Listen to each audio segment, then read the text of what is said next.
What's going on, everybody? Welcome back to the channel. Welcome back to the data analysis on Blue Fin Tuna in the moon. Part 6 update following data from Seaforth, H&M, and Fisherman's Landing in San Diego. This is part 6. It's the third part I've done on 2025's data. The other parts were on last year's data, and I think we have a pretty well developed model, I would say, on when you can guess bluefin tuna action, estimate bluefin tuna action based on the moon. We've all heard the moon impacts the bluefin tuna bite one way or the other, and we all have a lot of emotion. We start talking about these type of things. Well, I'm the type of guy that likes to go back and actually look at the data. You can prove a lot of emotional things or what have you with actual data. So that's what I'm doing. This might be the last one I do to actually post because I think the data at this point has proven itself. I'll probably continue following the data this year just so I can get like a complete view of this year, but I'm not sure I'm going to post much more. Again, I think the data has more or less been predictable, or at least enough to plan around it at this point. So this is from last video. On these videos, I am adding bluefin tuna to one of these days before the new or after the new, or before the full or after the full. Now you could do this on the age of the moon, but I started doing it this way and it just kind of stuck. If I had to do it again, I would probably just do, instead of saying 4 days before the new or 3 days after the new or whatever, I would just use the moon's actual age in its cycle. But this is all to say the best time to go fishing is when you can go. I started this as a fun project, but there does seem to be something that you can learn from this. So again, this is from the last video in this series. I just pick a couple slides from the previous slideshow, carry it over, so in case you don't go back and watch the other ones, you get an idea of what's going on here. I would recommend going back and taking a look if you're want to get really nerdy about the data. I make some assumptions. Any sort of data model like this, you're gonna start making some assumptions, one of which is that I'm more or less assuming that when you take a look at the number of anglers and the number of bluefin, well, we all know that not every trip goes after bluefin, so there's anglers mixed in those numbers that are from like the half-day trips. And one thing you could do to make this even better is to look just at the boats that are targeting bluefin. That would take a really long time, but the big assumption that I'm making is that if you just stick to that way of doing it, you're gonna be able to still find the trends because you keep that variable constant. Law of large numbers type of thing. So we can already see quite a pattern. There's not a lot of activity around the full moon. Now that doesn't mean there aren't bites, and yes, I know people are catching tuna even on the full moon, but these tuna above the day represent a spike in the action, so some sort of increase in action that is more than some of the dates around it.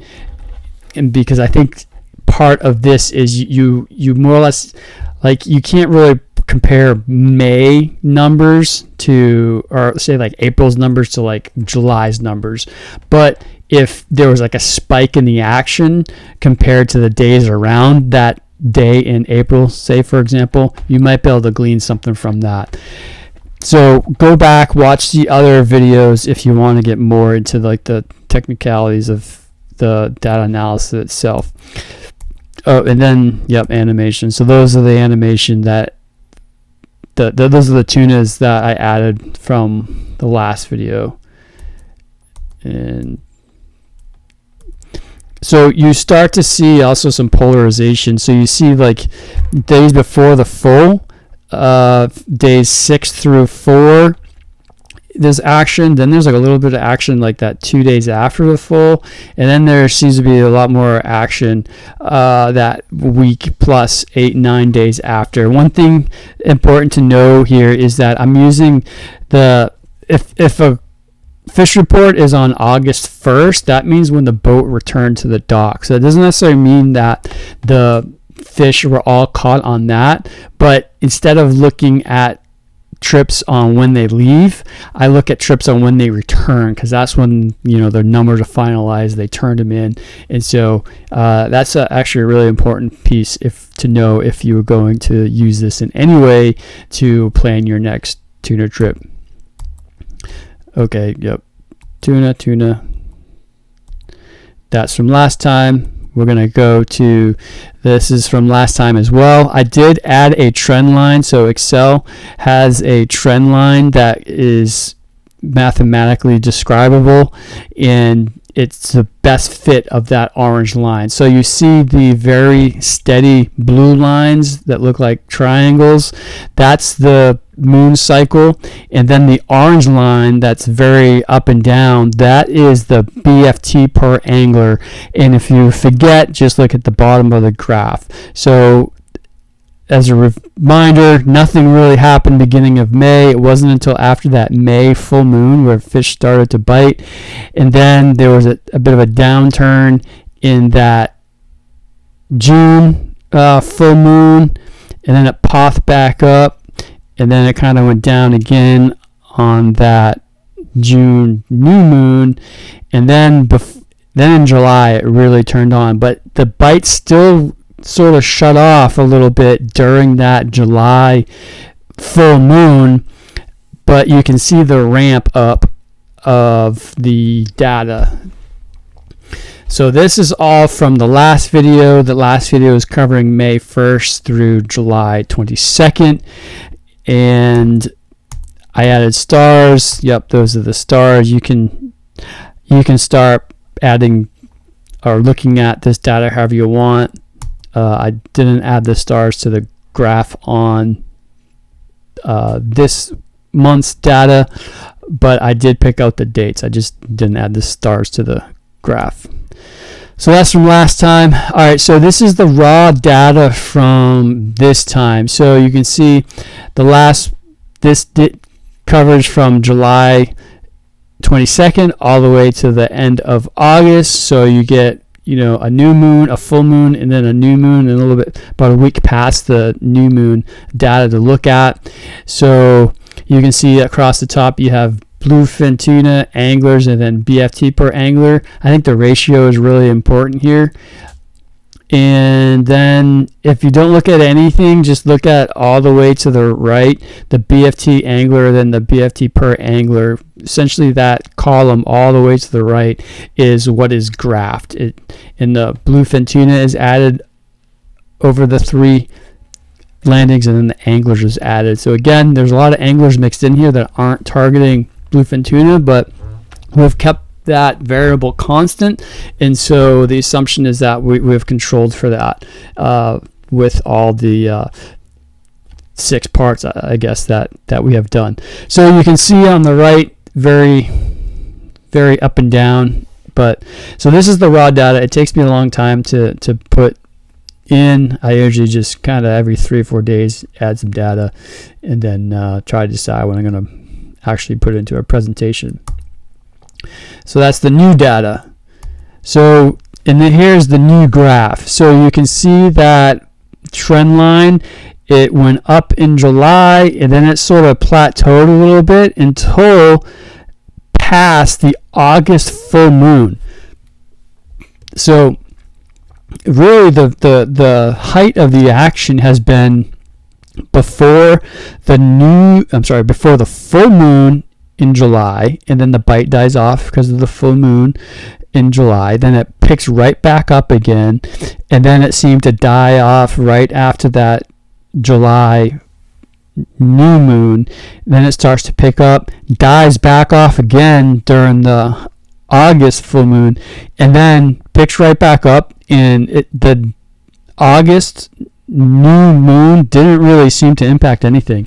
It's been pretty consistent ever since the really, I guess it's been predictable since, I would say, before that July full moon. I mean, going all the way back to, again, May. After that May full moon, it picks up, and you can see essentially what I'm trying to say is sometime before the sometimes before the full or sometime after the full seems to be the best time to go. Now, what days are those in the moon cycle? We're going to take a look at that next for this this chunk of data that we're doing here in part 6. So part 6 goes from, again, what was it, July 22nd, which was basically like one of the best days of the year, all the way until August 31st. So I would say for sure, well, I'm going to show you that picture chart, where you want to say it, with the bluefin tuna again, and we'll get there right after this. So here's looking at the spikes in the action only. You're going to see some pretty common things here. You know, the moon brightness definitely seems to push them down. I don't know, but remember, the best time to go fishing is when you can go. I started this as just a fun project, but it does seem to be something that you can learn from this. So you can take a look at this if you want, pause the video, but these are essentially the tuna that I added to our little pictograph here, whatever you want to call it. Probably not called that, who cares?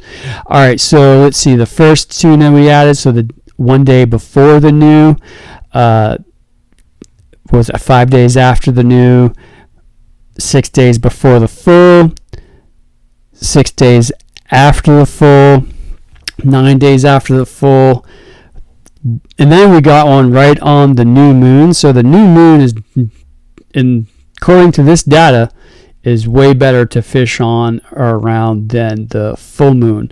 But you seem to get more, at least the new moon is more consistent, right? You look across the top, and then you look across the bottom with around the full moon. It seems to be more polarizing, the action. There's another one 3 days after the new, 5 days after the new. All right, so let me build these back. I just learned how to drive this keynote here. All right, so I probably won't post another video of this again. I think you can basically see that, you know, you want to go like a week before the full or a week after the full.